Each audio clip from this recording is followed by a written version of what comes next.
Bill Gates পৃথিবীর সবথেকে ধনী ব্যক্তি। তাকে একবার এক সাংবাদিক প্রশ্ন করেছিলেন যে আপনার কি মনে হয় এই পৃথিবীতে আপনার থেকেও ধনী কোনো ব্যক্তি আছে? তখন বিল গেটস একটু ভেবে উত্তর দিয়েছিলেন যে হ্যাঁ, একজন আছে, এবং আমি আজীবন চেষ্টা করলেও তার থেকে ধনী হতে পারবো না।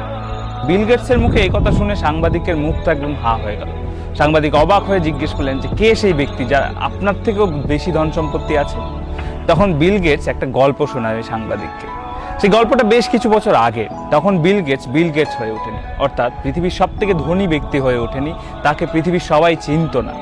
তখন সে একজন সাধারণ বিজনেসম্যান, এবং সে কোথাও একটা ট্রাভেল করতে গিয়ে নিউ ইয়র্ক এয়ারপোর্টের সামনে এক খবরের কাগজ বিক্রেতাকে দেখেন, এবং খবরের কাগজ বিক্রেতাকে দেখে তিনি এগিয়ে যান একটা খবরের কাগজ কিনবেন বলে। গিয়ে একটা খবরের কাগজ হাতে নেন।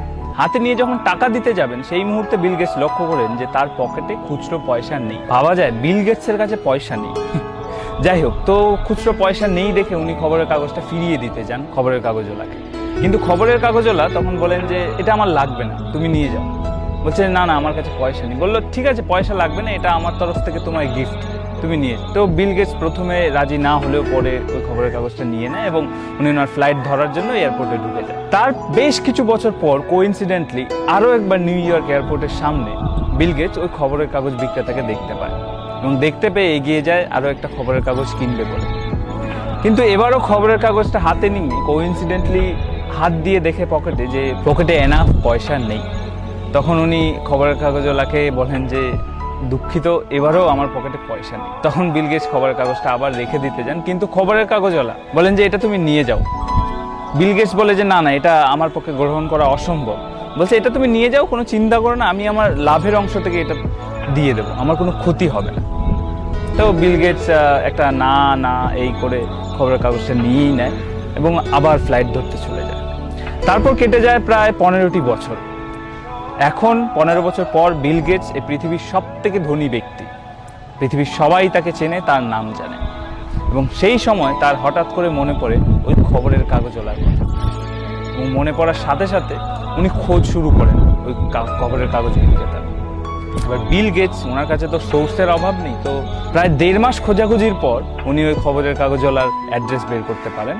এবং অ্যাড্রেস বের করার পর বিল গেটস নিজে ওই খবরের কাগজওয়ালার বাড়িতে যান। বাড়িতে গিয়ে ওই খবরের কাগজওয়ালার সাথে দেখা করেন। খবরের কাগজওয়ালার এখন অনেকটা বয়স হয়েছে, তো উনি জিজ্ঞেস করেন ওই বৃদ্ধকে যে আপনি আমাকে চেনেন? তো বৃদ্ধ খবরের কাগজওয়ালা উত্তর দেয় যে হ্যাঁ চিনি, আপনি বিল গেটস। তখন বিল গেটস বলেন যে আপনার কি মনে আছে আপনি আমাকে একবার সাহায্য করেছিলেন, এয়ারপোর্টে একটা খবরের কাগজ দিয়েছিলেন এবং কোনো পয়সা নেননি? তখন ওই বৃদ্ধ লোকটি হেসে বলে হ্যাঁ আমার মনে আছে, একবার নয়, আমি তোমাকে 2বার খবরের কাগজ দিয়েছি বিনামূল্যে। তখন বিল গেটস বলে যে আমি আপনার ওই দিনে সাহায্য ফিরিয়ে দিতে চাই।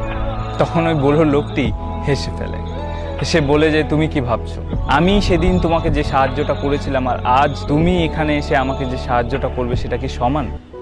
বিল গেটস বলল কেন নয়? তখন ওই ব্যক্তিটি বলেন যে সমান হতে পারে না, কারণ আমি তোমাকে সেদিন যখন সাহায্য করেছিলাম তখন আমার কাছে দেওয়ার মতো কিছু ছিল না, আমি তখনও দরিদ্রই ছিলাম। কিন্তু এখন তুমি যখন আমাকে সাহায্য করতে এসছো, তুমি এই পৃথিবীর সব থেকে ধনী ব্যক্তি, তোমার কাছে সমস্ত কিছু আছে দেওয়ার মতো, এটা কখনোই সমান হতে পারে না। সেদিন বিল গেটস বুঝেছিলেন যে এই পৃথিবীতে শুধু টাকা থাকলেই ধনী হওয়া যায় না, বরং সত্যিকারের ধনী ব্যক্তি সেই যার কাছে কিছু না থাকা সত্ত্বেও নিজের সামর্থ্য অনুযায়ী মানুষকে সাহায্য করে, মানুষকে বিলিয়ে দেয়। তো এই গল্পটা সাংবাদিককে শোনানোর পর বিল গেটস বলেছিলেন যে সেদিন আমি বুঝেছিলাম আমি এই পৃথিবীর ধনী ব্যক্তি কখনোই হতে পারবো না। এই পৃথিবীর সব থেকে ধনী ব্যক্তি সেই যে নিজের কাছে কিছু না থাকা সত্ত্বেও মানুষকে সাহায্য করতে পিছপা হয় না, যার কাছে কিছুই না থাকা সত্ত্বেও সাহায্যের হাত বাড়িয়ে দিয়েছে, যে মানুষকে সাহায্য করার জন্য পৃথিবীর সব থেকে ধনী ব্যক্তি হওয়ার অপেক্ষা করেনি। যাই হোক, এই গল্পটার সত্যতা আমি জানি না, তবে গল্পটা খুবই ইন্সপায়ারিং। যদি ভালো লেগে থাকে অবশ্যই শেয়ার করো।